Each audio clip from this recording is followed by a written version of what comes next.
everyone. Welcome. For those of you who don't know me, my name is Steve Schwartz. I run the LSAT blog, and I also host the LSAT Unplugged YouTube channel and podcast.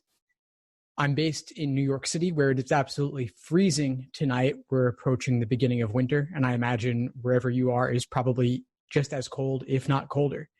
So I've got a warm mug of coffee here to power me through the evening, and please feel free to get yourself a similar cup of coffee or tea as you join me tonight for what will be a riveting class on LSAT and law school admissions. So I appreciate your taking the time tonight to focus with me on this ever important aspect of the law school admission process.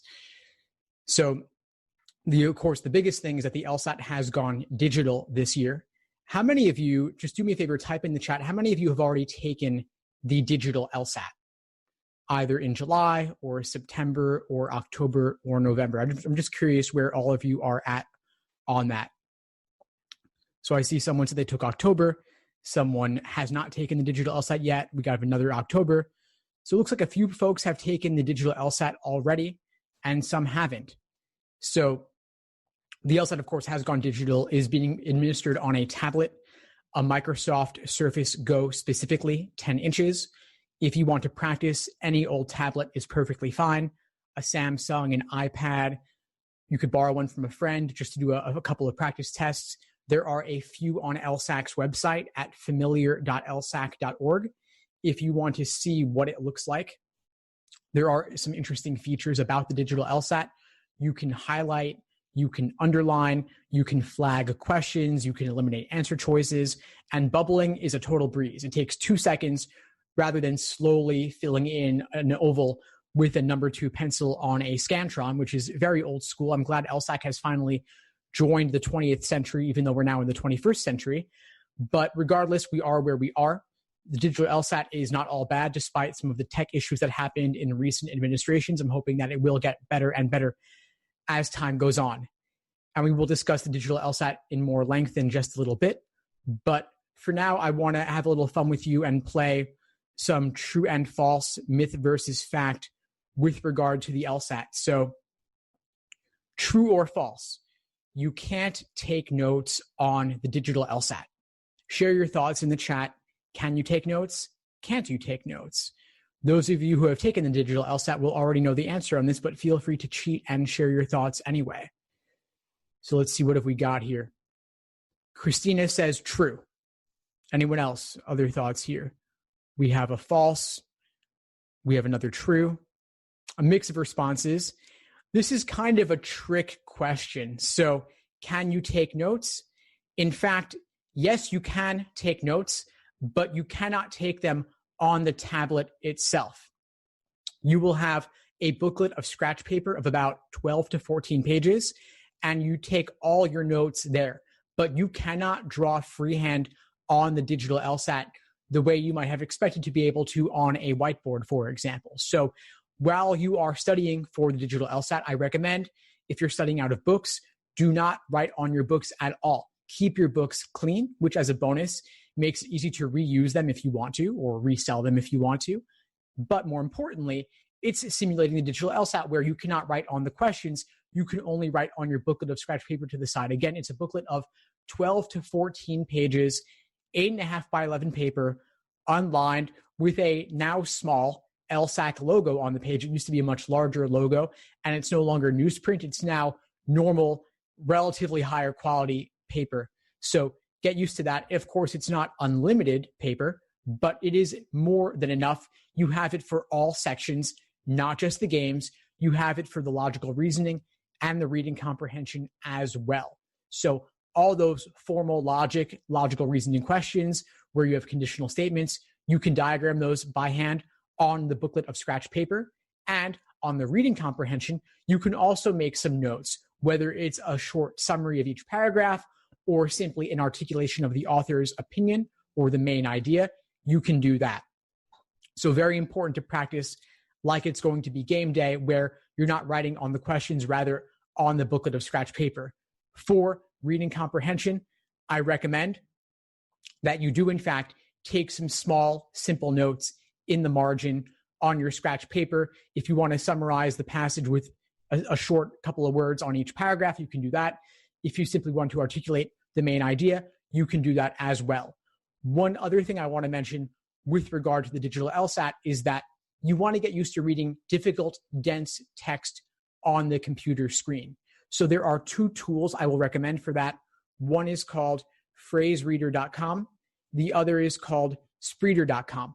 And what these tools allow you to do is they allow you to copy paste text from any source. You can choose The Economist, you can choose Scientific American, or if you have the digital LSAT PDFs, you can copy paste those into the text field as well on these sites and display that text to yourself at varying or increasing speeds over time to place yourself on a kind of reading comprehension treadmill to get faster and faster as you go.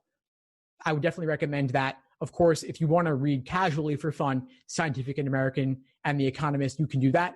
But there are nearly 100 released LSAT official prep tests. And so there's not really a need to go beyond those for additional reading material unless you want to do so in a more casual sense for fun. Now, I have a ton of questions here in the chat, and I know some folks are very interested for me to address them. I've gotten the same question multiple times. So I will go ahead and listen to the mob and listen to the requests and address this question. There have been some news reports lately that the logic game section will be removed from the LSAT. Is this true?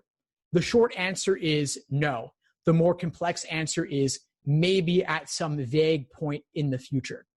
Basically what happened is that a blind law school applicant sued LSAC because he contended he was at an unfair disadvantage for solving logic games because you need to be able to diagram to do them well, and if you can't see, hard to benefit from diagramming. He sued LSAC, LSAC settled, and the settlement agreement said that LSAC will conduct research and development within the next 4 years to develop an alternative to the current logic game section. The plaintiff's attorney, meaning the attorney on behalf of the blind law school applicant, interpreted this to mean that logic games will be removed in 4 years and replaced with something else. LSAC came back and said, actually, it's only the research and development that needs to be completed within 4 years. And at some point in the future, they may modify the LSAT, but it's unclear exactly what this will look like. I taught an LSAT prep class on this about a month or so ago where I went into this in more depth. And so feel free to email me and I'll share the link to that where I do analyze the text of the different parties. But the short answer is that for any of you applying to law school in the next few years, you will almost certainly not be affected by this change. Instead, the change you should focus on is the digital LSAT specifically. So that's what I'm going to focus on for tonight. If you want the details on the logic games potentially being removed, contact me for the link to that video where I go into it in more depth. So I know you have a ton of questions that you've presented to me. I will get to them all, but I want to cover some other general timely issues that have come up recently. So I'm going to go back to those now. True or false? The January LSAT is too late for admissions, meaning too late for admissions in this current admission cycle. Is it too late? Some people are concerned about this. I've gotten a lot of questions on it. And so I thought it would be worth touching on that a little bit. Let's see what the responses are. We have a lot of falses. Excellent. You're all rock stars. In fact, that is false. January LSAT is not too late. I would not recommend applying later than that for this admission cycle for a couple of reasons. One is that your chances are a little bit reduced. And on top of that, there may be less scholarship money available. But I imagine a lot of you are taking the LSAT in November, just a couple of weeks away, but you may also want to retake in January. And I'm here to tell you, it's perfectly fine to retake in January and still apply this cycle. But if January doesn't work out or you're not ready by then and you want to go for February or March, I would suggest instead don't apply this cycle. You can take it in the spring if you want to. You could take it in February if you want to. But I would then suggest applying next fall at the very beginning of the cycle. And the nice thing is, if you take February or March or April, you could then retake in June or July if you want to, and maybe go up a few points, maybe not. But either way, law schools only take the highest score. They don't average multiple scores. So not really a downside to retaking. I recommend actually taking it at least twice because, hey, you could do better. I would never suggest taking it with the plan of taking it again, but hey, you never know, could be worth it. So thanks for your thoughts on that. Here, I've got another one for you. True or false, the writing sample doesn't matter. It's not scored. It's not part of your score out of 180, but some people treat it as a joke.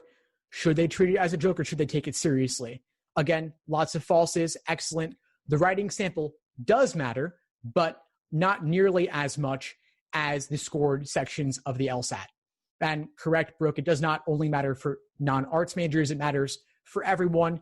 It matters most for people who are non-native English speakers or those who may have had lower grades in English or other writing classes than they would have otherwise wanted to, where there might be a question about your writing ability or your English fluency. Law schools do want to see your writing sample. And now that the writing sample is typed rather than handwritten, law school admission officers are much more likely to look at it because they can actually read it. One admission officer from UCLA told me that he could only read 1 out of 10 handwritten writing samples in the past.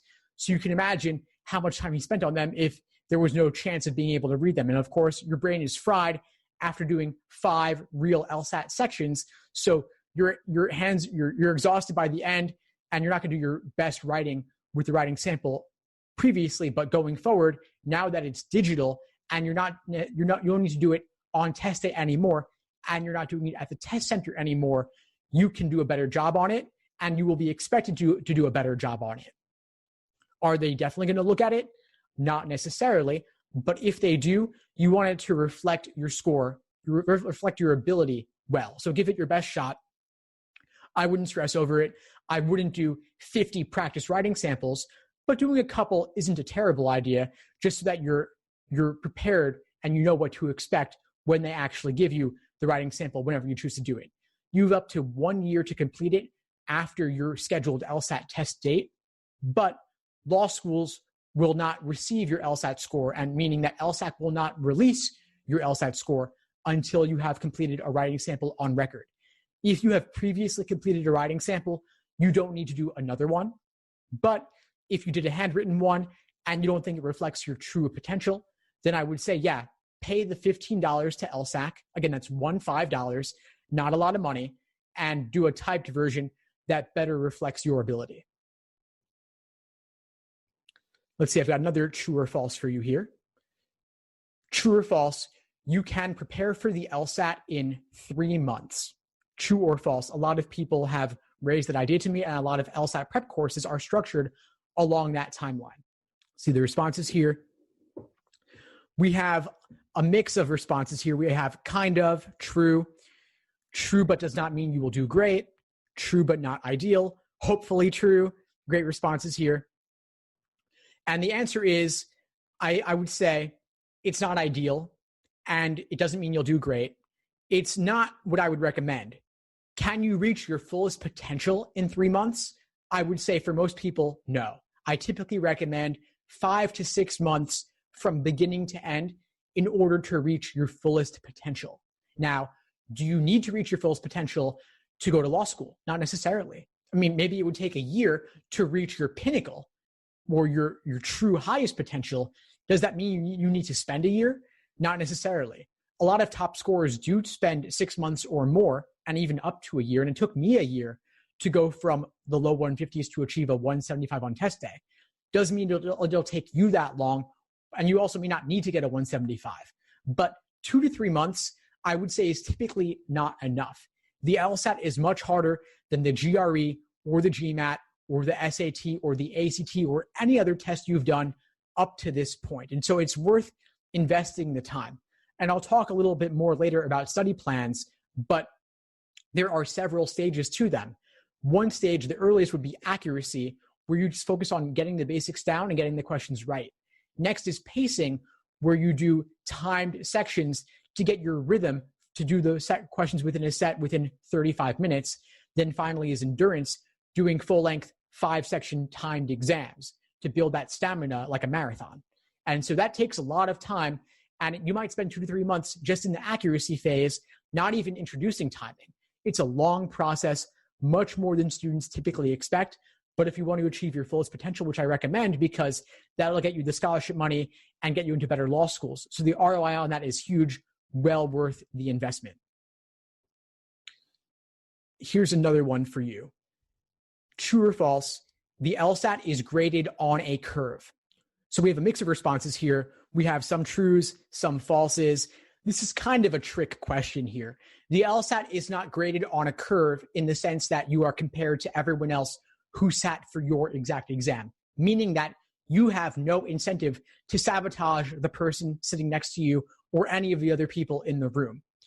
Rather, the LSAT is graded on a raw score conversion so that basically LSAC pre-equates your exam based on how it was received with the experimentals on previously administered LSATs.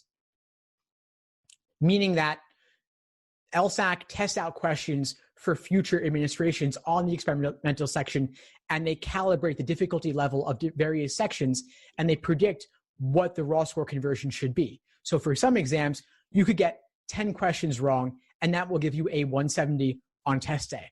For other exams, you could get 13 or 14 questions wrong, and that will give you a 170 on test day. So minus 14 equaling 170 means that this was a more difficult exam. Minus 10 means that this was a more average exam. And if it was minus 9, that means it was an easier exam. But the raw score conversion is not quite the same thing as a curve. And a 170 on the November LSAT should be considered equal to a 170 on the January LSAT, which is why the LSAT is the truly objective measure in the law school admission process relative to other factors like the GPA, which could vary based on your major, of course, and also based on where you go to college. And that's why the LSAT typically weighs more heavily in the law school admission process than your GPA, because law school admission officers, they don't really know what a GPA of 4.0 means from a random college if they don't know every college in the country or every major in the country or how every professor grades in the country. But because LSAC is a centralized institution and everyone's taking the same exam, they have a rough sense of what it actually means to achieve a given score on a particular test administration. So we had a lot of fun with the true and false. We can always come back to it, but there were a ton of questions in the chat that I want to get to here. One's regarding what prep books to use. The best books to use are the actual official LSAT exams published by the Law School Admission Council. They are published in books of 10, and they are available on Amazon for about $20 each. And you can also, if you prefer, you can use PDFs if you have access to those. There are also a few exams on LSAC's site at familiar.lsac.org. They are exams 71, 73, and 74. And there is also the June 2007 LSAT PDF available for free as well. I've linked a big list of those exams in the chat here, all released exams, and there are nearly 100 of them, of which currently 88 of them are numbered, and then there are a handful that are unnumbered. As for other materials, I have a big list of LSAT books on my site as well, including guides, cheat sheets, checklists, and explanations. And so I've linked to those as well. And those are some resources. If you have any questions about them, of course, feel free to reach out. Whatever books you use, you want to make sure that you are using real official LSAT questions published by LSAC, not simulated questions, not fake questions, because those often contain mistakes and typos and are also otherwise not realistic reflections of the exam. So don't use LSAT for Dummies. Don't use a book that says real exam inside, only to find out that it's exam number 17, published in 1995. You want something real and recent. If you're studying over a period of 6 months or more, then you can start with older exams from the 90s. But otherwise, if you are taking the LSAT within the next 3 to 6 months, I would focus on exams from the past 10 years or so, because the exam has evolved over time and more recent means more relevant. Let's see what else here. How can you manage your time effectively while taking the test? So time management is incredibly important. This refers to, I think, the pacing aspect of what I was saying earlier about study plans. So you have accuracy, doing problems on time to learn the basics. Then is pacing, which is related to getting the questions completed within a 35-minute timed section. For games, I would suggest doing questions in the order that works for you, not necessarily the order given within a set. So you could do orientation questions first, then local if questions, and finally, global must be true and could be true questions. So you're building a library of hypotheticals, previously valid scenarios that can help you better solve the global questions. So approaching the questions in a strategic order. For logical reasoning, you have a general order of difficulty So you should complete the earlier questions more quickly to build up a time bank to handle the tougher questions later in the section. For reading comprehension, I would approach the global, simple, main idea and primary purpose questions first, then the detail-oriented questions, then the more general inferential questions that require more reading between the lines. In general, my suggestion is do the toughest questions last and handle the lowest hanging fruit first. Everything is worth the same. There's no sense in getting bogged down in a tough question if there may be an easier question later, especially if the later questions may actually help you solve the most difficult questions that even might appear slightly earlier. So in logical reasoning, for example, number 26 may be easier than number 19, so you should flag 19, skip it, and come back to it later.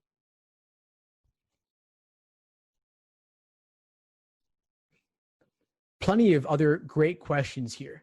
Someone asking about when to write the LSAT if they plan on going to law school immediately after undergrad. So if you want to go to law school directly from undergrad, then of course you want to apply to law school during your senior year of college.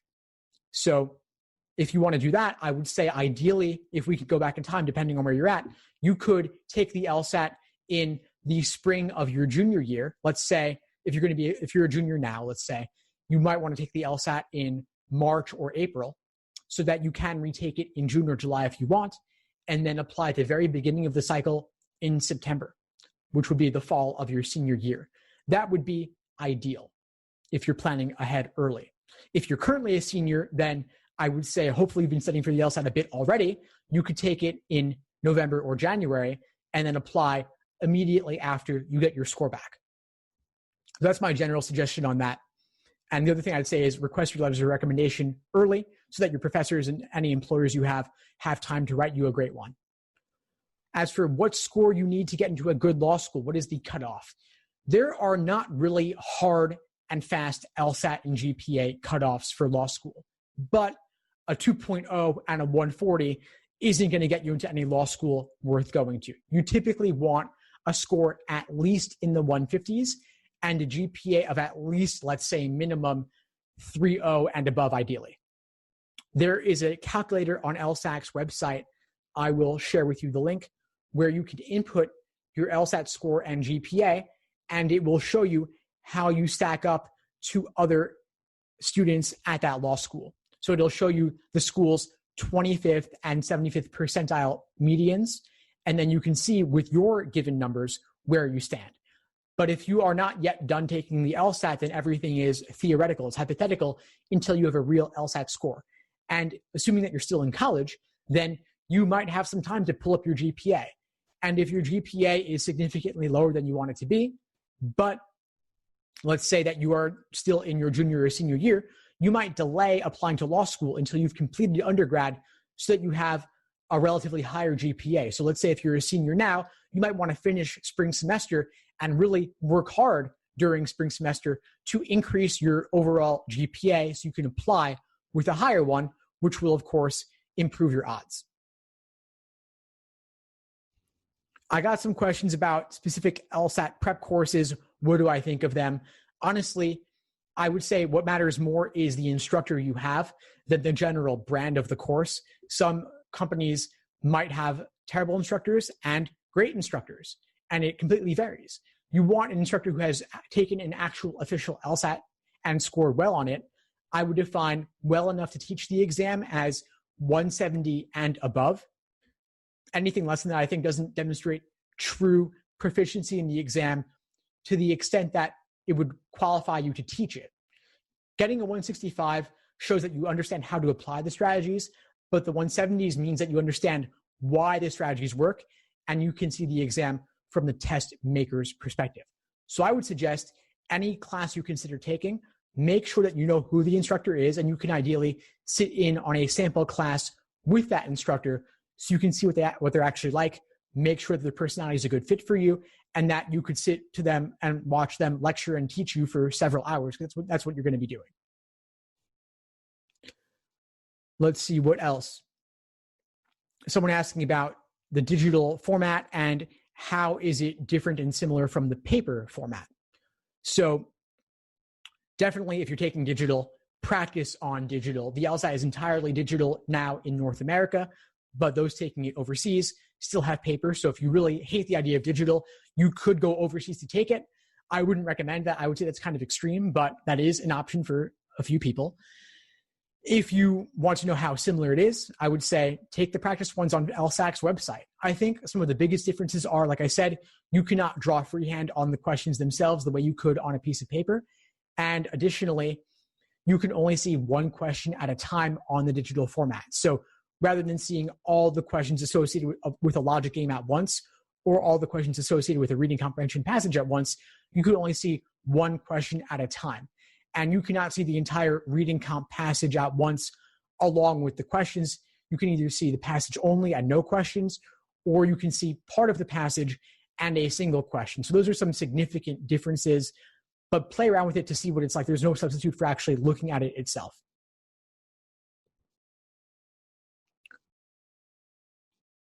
Let's see, when should you start studying for the LSAT, and what are the main components of the exam?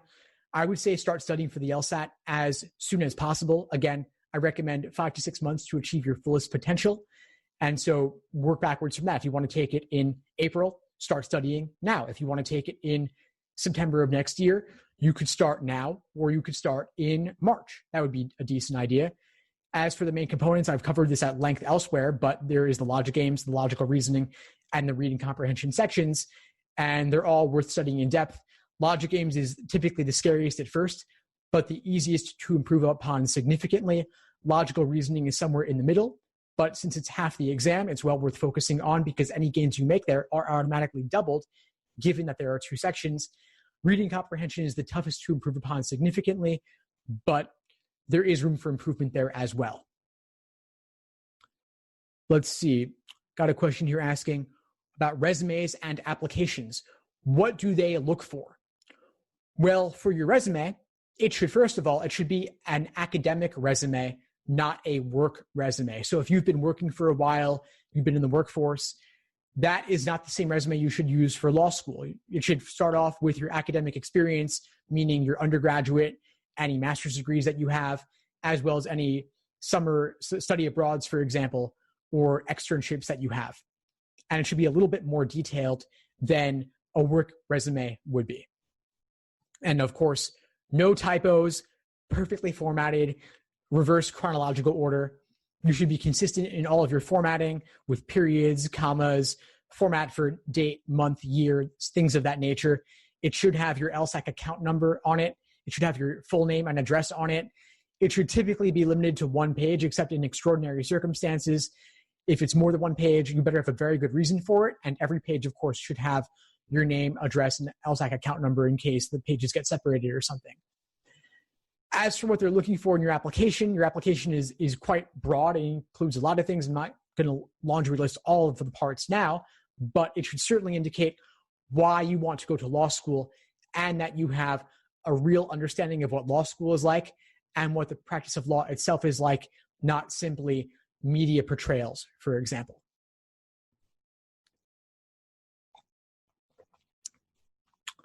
What's the most important part of admissions? Well, I'll list them in a rough general order from most important to least.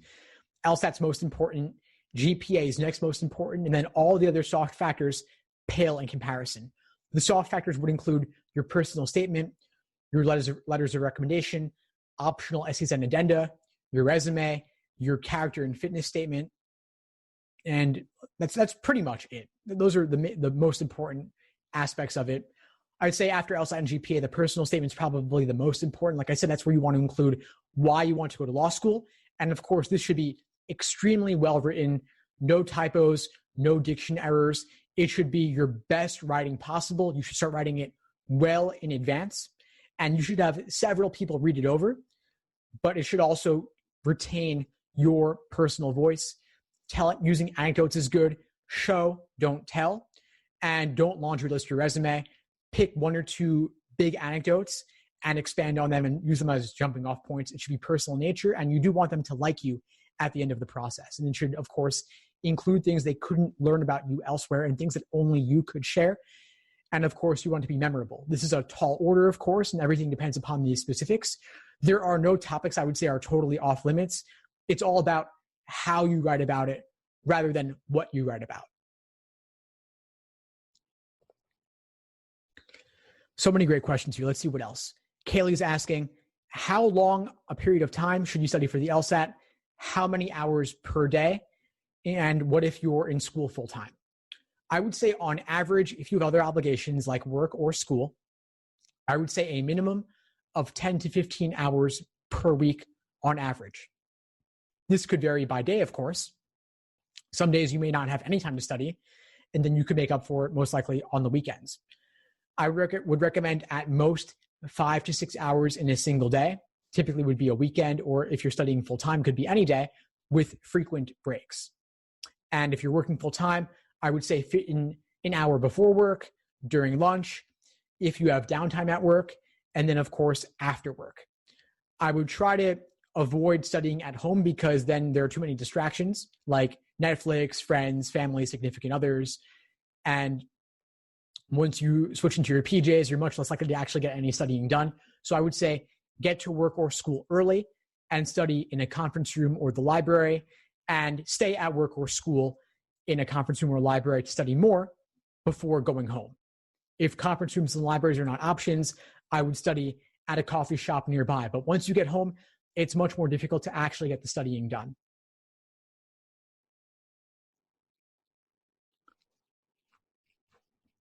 See more questions here on admissions.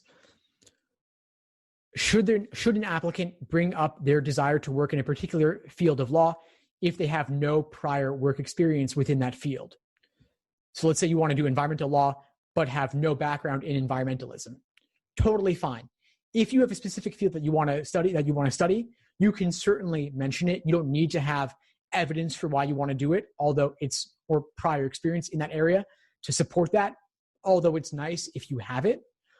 But law schools do understand that your reasons for going to law school may change. You might start off in environmental law and then end up working for the big corporations in big law afterwards. It's a common path, not the one that we would hope for you, but it does happen, of course, and it's understandable. So you can mention it, but don't feel obligated to do so because things do change over time. You might find that you take an environmental law class and you don't like it at all. You might like the idea of it, but the practice might not be nearly as interesting to you. But instead, you might find tax law riveting and you want to do that instead. Totally fine. So don't feel obligated to do it. But if you do want to do that, I would say the way you might support that is going on the law school's website and mention to them that you're very interested in studying under X professor who teaches Y class, and you've sat in on that class when you visited the law school, or you've emailed with that professor. You don't have to have those things, but they're nice to have that show that you have shown a demonstrated interest in that law school specifically, that you've gone the extra mile. It's a nice thing to do if you can.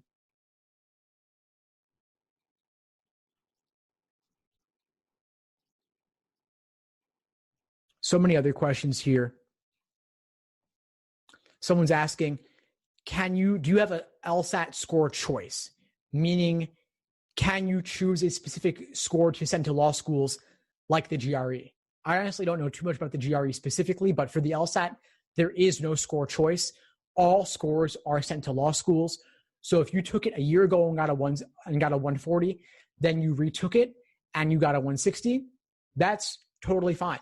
Law schools will see both the 140 and the 160, but no big deal. Law schools do not average multiple scores. They only take the highest. And is it better to have only the 160 than both a 140 and a 160? Yeah, it certainly is better to have only a 160, but not a big deal. I wouldn't worry too much about it.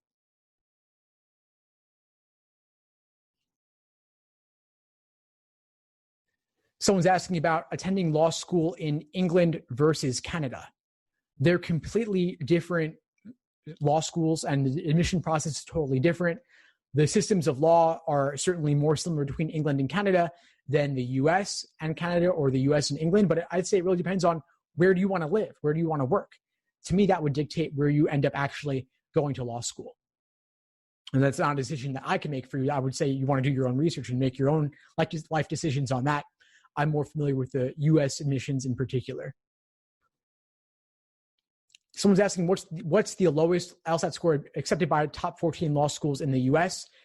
I would say you probably want to have at least mid to high 160s for the top 14, but it does relate to, of course, your GPA as well.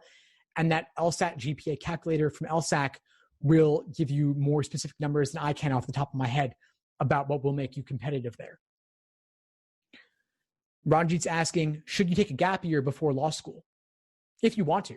I wouldn't make life decisions based on what you think law schools are going to want you to do. If you want to do a gap year and you have a good reason to do it and you have good plans for it, then by all means, be my guest, go ahead. But if you're going to just sit around and watch Netflix or play video games, that's of course not a good use of your time, at least as far as law school admissions is concerned. So I would say it's really based on what you want to do. And if you're going to do something great, that's fantastic. Then you could make a killer personal statement talking about what you did.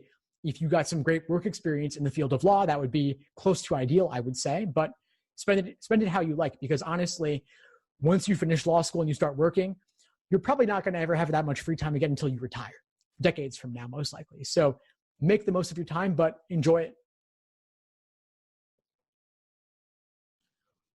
Well, so let's say someone's asking, assuming that you're spending 5 to 6 months to reach your fullest potential on the LSAT, how many hours should you spend studying and how to spread it out?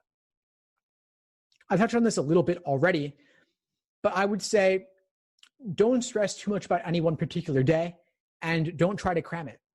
When you're studying full-time over the course of 5 to 6 months, it's easy to burn out. So take plenty of breaks, take some days off here and there, and don't feel like you need to do too much on any particular single day.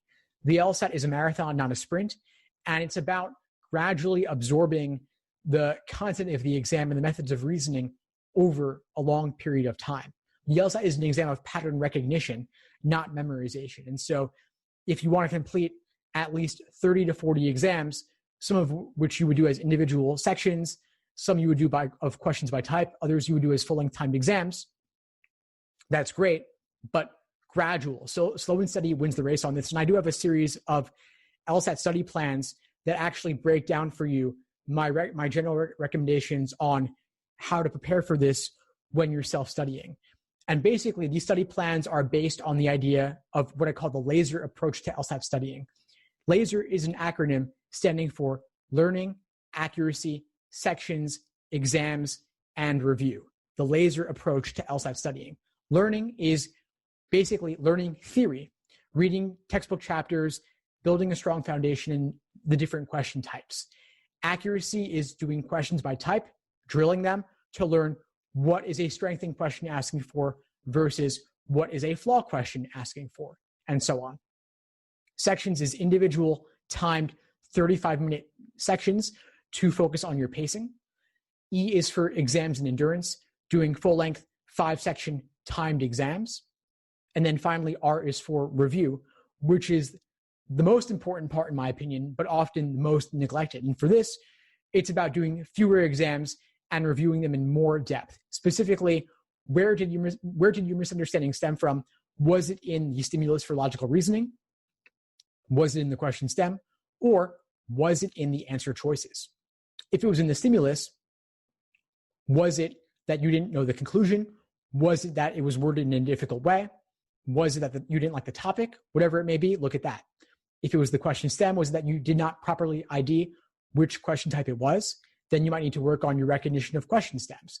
If it was in the answer choices, what was tempting about the wrong answer that made you pick it? And what ultimately made it wrong? And what was discouraging about the right answer that pushed you away from it, but what ultimately made it correct? This is worth taking a lot of time. Let's say that you were scoring a 170, which is a fantastic score. That might mean you got about 10 questions wrong, but there would be another 10 to 15 questions that you guessed on or got lucky on, or that you weren't 100% sure on, but it could have just as easily gone the other way the next time around. If that was the case, then you've got about 25 questions to review, assuming you got a 170. And by definition, most people are getting below 170, which means that there are even more than 25 questions to review. And even spending 10 minutes per question with 25 questions, that would take, if my math is right, about 4 hours. That's a lot of time. So you cannot do timed exams every single day. That will lead to burnout, and that will not give you enough time to also review the exams that you're doing. So if you're taking the LSAT in January or November, whatever it is, don't do a timed exam every single day. Do at most typically 2 timed exams per week, along with detailed review of those exams, and that will be more than enough. If you ID weak areas to focus on, you could drill those on the side, but 2 exams a week is a lot of work. I certainly wouldn't recommend doing more than that. Plenty of other great questions here. So let's see, can being a STEM major be an advantage when you're applying to law school? I would say so, definitely. I think that being a STEM major is unique. Most pre-law applicants have majors in the humanities like political science or economics or criminal justice. And so STEM is unique. Of course, you want to have a good GPA in it. So I would definitely keep that GPA up if you can.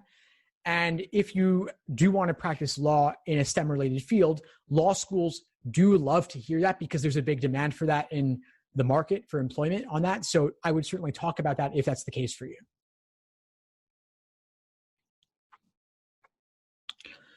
Let's see other questions here. Are there classes I would recommend an undergrad take for law school? No, there is no particular class that you need to take for law school, and there's no particular major that you need to have for law school. Any major is perfectly fine. You can major in English, you can major in physics, you can major in, underwater basket weaving as a joke, but like you can major in literally anything. I would say a more rigorous major is typically looked upon more favorably, but you also want to have a good GPA. And so if you're really interested in math, but you're terrible at it, I wouldn't take a ton of classes in math because your GPA will suffer. And of course, getting a 4.0 in math is probably harder than getting a 4.0 in English based on my assumptions about grade inflation.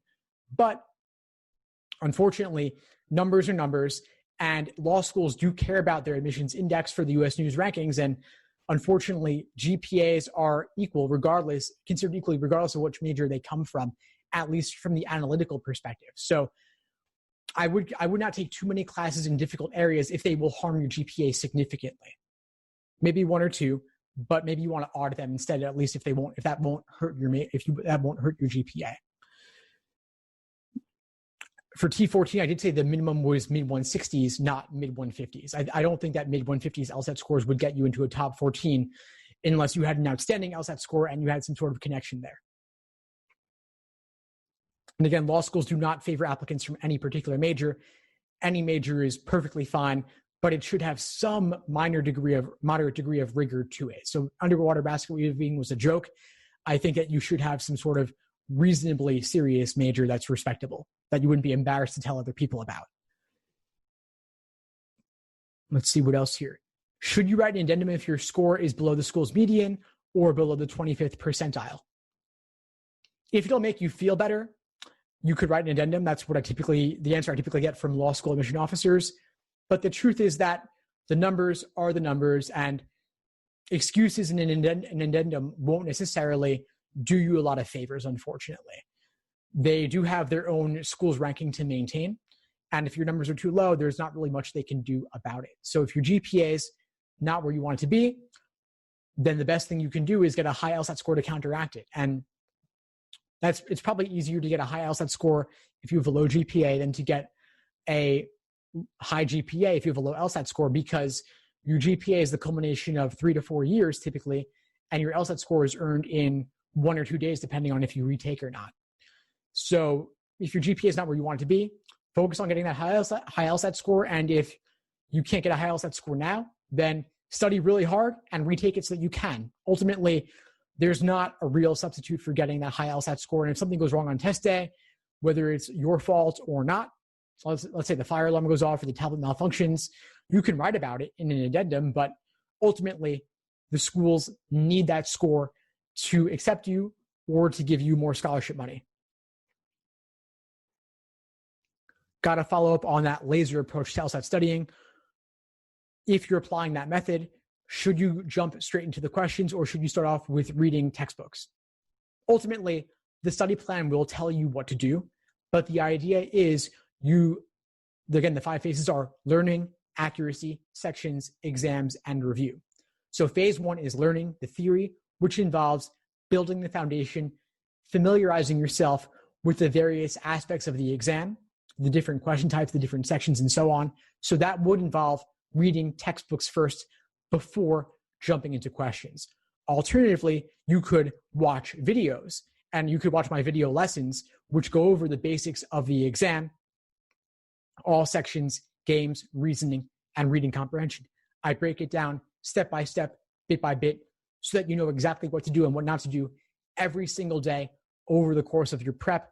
I have hundreds of videos laying out the basics, and so you could jump right in, starting with games, then reasoning, then reading comprehension, to build the foundation first before doing several questions. The mistake I typically see from students is doing exam after exam, day after day, measuring your results, being happy or sad about those results, and then moving on. This is inefficient and burns through valuable practice material. Instead, I would suggest building that foundation, then doing questions by type, then doing individual time sections, then full-length exams, and reviewing those, doing fewer questions and reviewing them in more depth, but only after you have built that foundation first by learning the basics of what the exam involves. If you simply do exams without learning the basics, it'll be like taking a diagnostic in a foreign language, that you've never studied before, which is going to go terribly for you, of course, because it's testing you on something that you have not learned yet. It's like if you took a diagnostic in Arabic or Japanese, when you have no prior familiarity with that language, then of course it's not going to go well for you. You've got to learn the basics first and start off with simple, accessible material first. I would not give you the toughest pattern or circle logic game when you haven't even done a simple ordering game first. So start with the easiest stuff and move forward from there. In my study plans, I have you do the easiest ordering games, then the moderate ordering games, then the most difficult ordering games, then easy grouping, moderate grouping, and difficult grouping, and so on. So going from easy to hard within each category to build your momentum and build your morale as you go, so that you're not giving yourself anything too challenging too early, because otherwise it'll just be discouraging. You don't really need that because the LSAT's hard enough as it is. Got a question from someone taking the exam in 2 weeks. Should this person focus on practicing sections and rereading textbooks, or just taking more exams? I would say, if you have the time, 2 timed exams per week along with detailed review. If you want to do more than that, or you can only do 1 timed exam per week, totally fine. On the other days, you could do some individual sections and some review of weak areas. So let's say if you're having trouble with parallel questions or weakened questions, you could read chapters on those types or watch videos on those types, maybe do a dozen or 2 questions of that type afterwards if you want. Or if you have particular trouble with science reading comprehension passages or grouping games, you could do some sections or questions involving that type in particular to drill it for extra practice alongside doing more exams. But I do want you doing ultimately at least 10 timed exams by test day, ideally, so that test day will be just another run through for you. That's nothing especially new or difficult for you from an endurance perspective. If you have not done close to 10 exams yet, don't worry. I wouldn't load them all up into the next 2 weeks. I would instead try to really work really hard and do 2 timed exams per week over the next 2 weeks to get as many under your belt as is reasonably possible. But I wouldn't try to do more than that. Let's see what else. What other questions have I not yet addressed here? Someone asking, can you go from a 120 to a 175? That's a tall order. I don't know that's possible for most people. It would take a tremendous amount of work over a very long period of time. I would certainly suggest closer to 1 year than 2 or 3 months.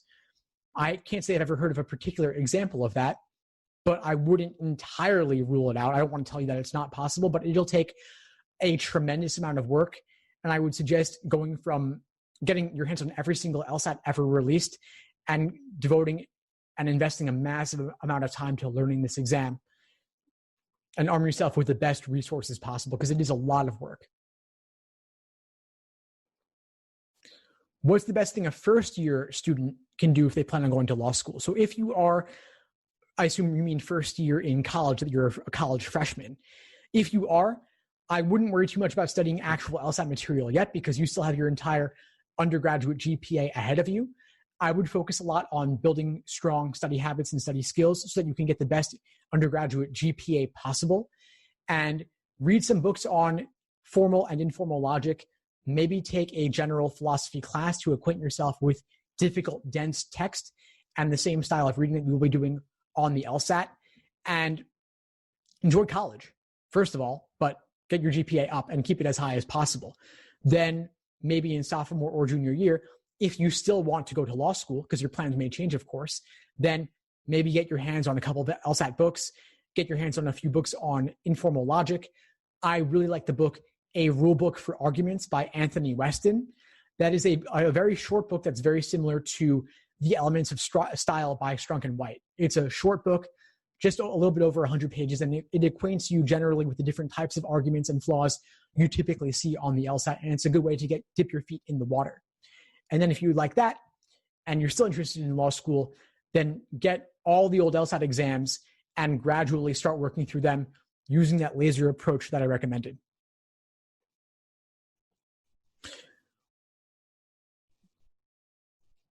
Got a question about, if you go to law school in Ontario, can you practice law in the US in states like California? So there are different systems of law. If you want to practice law in the US, I would suggest typically going to law school in the US.